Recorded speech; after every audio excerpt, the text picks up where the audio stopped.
Kennesaw State headed to Jacksonville State for the CUSA championship game.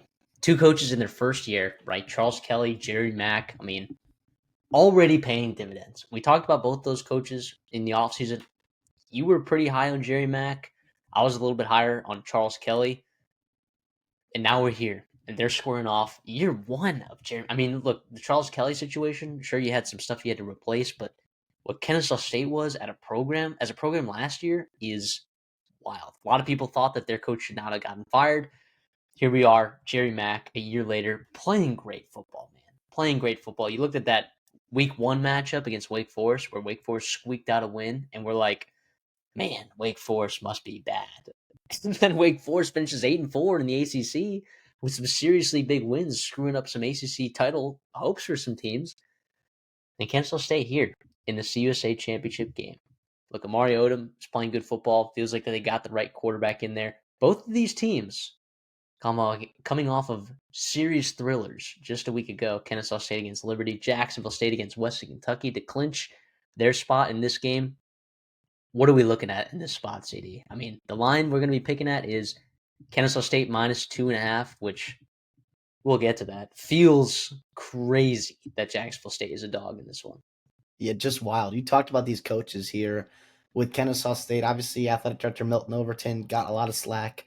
What happened just about 12, 13 months ago with the firing and obviously hiring Jerry Mack worked out fantastic for them. And Jacksonville State pivoting from Rich Rod after he moved on to West Virginia, getting the last laugh, getting Charles Kelly to come in, and here they are hosting the Conference USA Championship football game.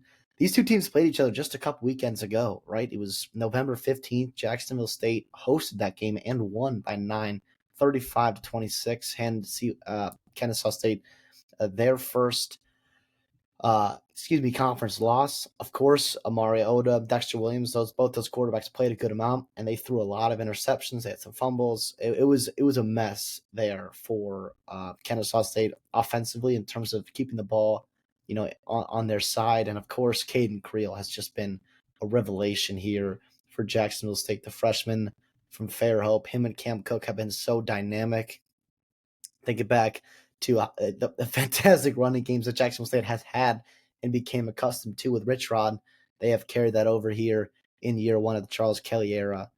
It's a lot of fun here. I mean, you're talking about Kennesaw State and Jacksonville State both scoring a lot of points offensively. Defensively, definitely some that remains to be desired, but it should make for a fun one here. Yeah, I mean, Caden Creel, Gavin Wimsatt was the guy for first month of the season. You started to see Caden Creel a little bit, and it's not like he's gashing you through the air, and he can. He's quite efficient when he throws the ball, but it really is like you talked about the legs, and then Cam Cook, the TCU kid. I mean, just so dynamic. But if you do want to go back to that Kennesaw State and Jacksonville State game, like you talked about, lots of turnovers and some question marks at the quarterback spot for Kennesaw State. So one may ask, like, hey, say Amari Odom is the guy here in this spot, and they find a way to take care of the football. They're pretty healthy, right? Caleb Offord is back in the lineup, after being hospitalized a couple weeks back.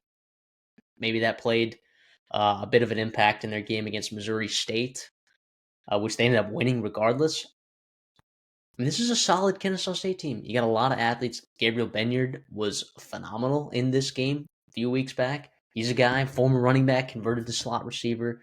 He's making stuff happen against a secondary that not sure if I particularly trust this Jacksonville State secondary entirely.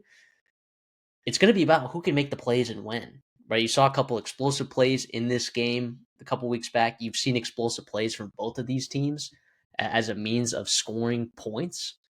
So who's going to generate those explosive plays and who can hold up in the red zone, right? Turn those touchdowns into field goals where both of these teams have been so dynamic at. Yeah, if you go across the season too, in terms of turnover margin, Kennesaw State is -2. That's 81st in the FBS. Jacksonville State's +9, +9. That is 13th. Good for 13th in all of college football. That's fantastic there. Yeah, I mean, I like Jacksonville State in the spot here at home. You talked about somehow our dogs, and that line crosses 0 if I do not I'm not mistaken there. I like Jacksonville State here in this spot. Caden Creel, Cook, all those guys getting around the football. They force a couple turnovers here and there from Kennesaw State, win that battle, play clean football, and get a win here and represent the Conference USA as conference winners for, I think, the second straight year.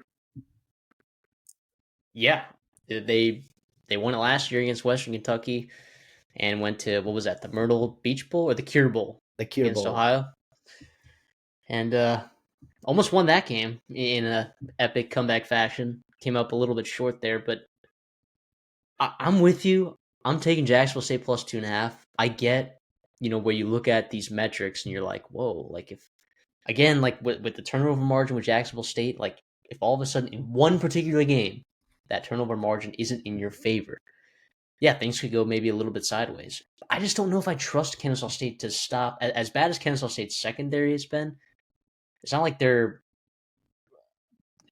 rushing defense has been particularly amazing either. Like, and obviously Worse, Jacksonville State's actually. defense, yeah, Jacksonville State's defense has Jacksonville State's defense has plenty of flaws as well.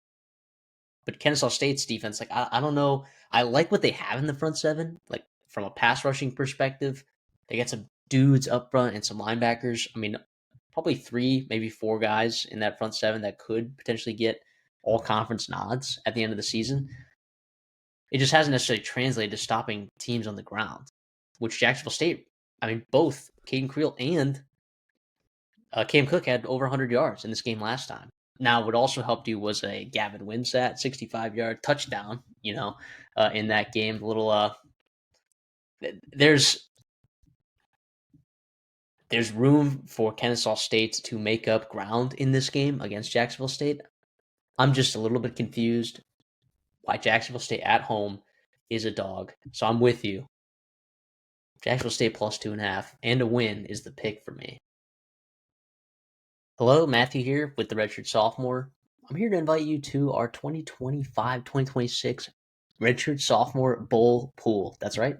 Every year we're going to be hosting a bowl pool. We got it here on the ESPN app. So you got to do 2 things. All right. In order to qualify, you got to subscribe to the channel. So obviously hit that subscribe button. We'll know. All right. And then you got to go down into the description of this video to find that link in which you can sign up for. And then, of course, from there, that'll qualify you to win a mug such as this and also $20 cash prize. So it's free to play. We're hoping to make this super competitive with everyone. You guys are going to have to beat me and CD, of course. But yeah, it's going to be a standard pick 'em with confidence levels as well. So make sure you apply the points to teams that you're most confident in. Higher points is teams that you are most confident in. And we're going to have a lot of fun with this, guys. So make sure you guys are dialed in for this one.